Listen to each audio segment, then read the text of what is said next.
Breaking developments in the shooting deaths of two NFL stars, both shot dead in apparent road rage attacks that left blood staining the streets of New Orleans. And people there are upset about the way the sheriff handled the case in the hours after the most recent shooting.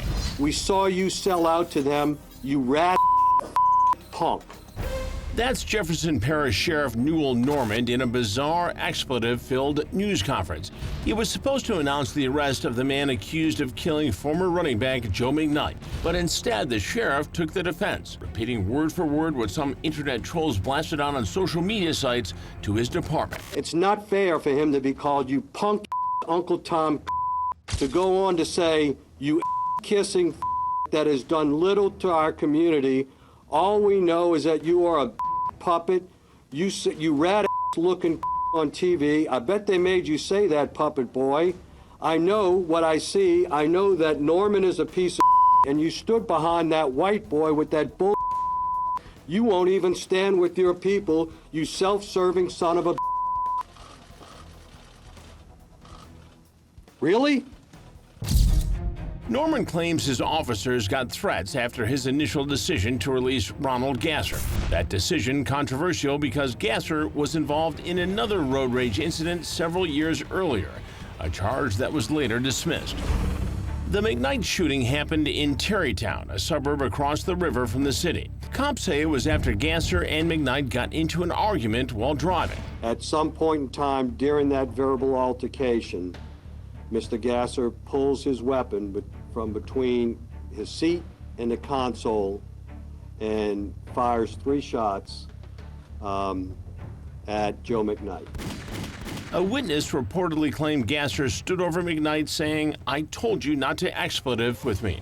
But the sheriff says that's not true. Gasser cited the controversial stand your ground law and is reportedly claiming the charges are trumped up. Under Louisiana law, if Mr. Gasser reasonably believed that Mr. McKnight was going to enter his car, that may justify use of deadly force. McKnight's death is the second time in less than a year where a famous NFL star was gunned down in New Orleans in a case of road rage.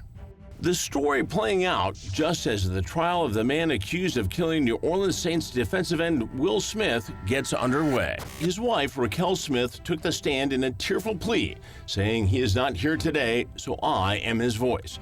My worst nightmare happened for no reason. This surveillance video shows the moments before the shooting in the posh Garden District. Smith, in his Mercedes SUV, bumps the back of a Hummer driven by a guy named Cardell Hayes. When Hayes pulls over, Smith takes off. This is no hit and run.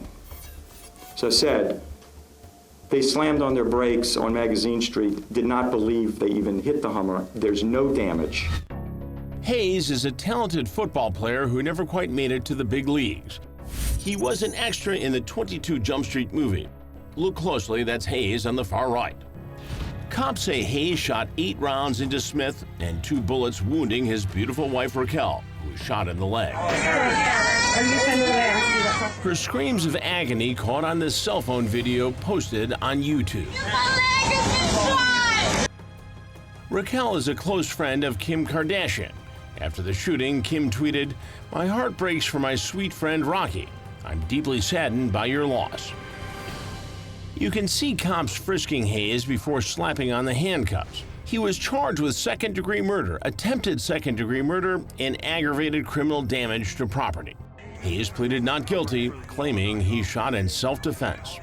To be safe to say that not only did my client feel threatened, but citizens that were out there in that block felt threatened as well. Hayes' attorney, John Fuller, tells our New Orleans affiliate WGNO his client felt threatened after what seemed to be a minor accident. Are you saying that your client felt threatened by the presence of something Smith had or someone in his party had? Everybody out there felt threatened. By Smith?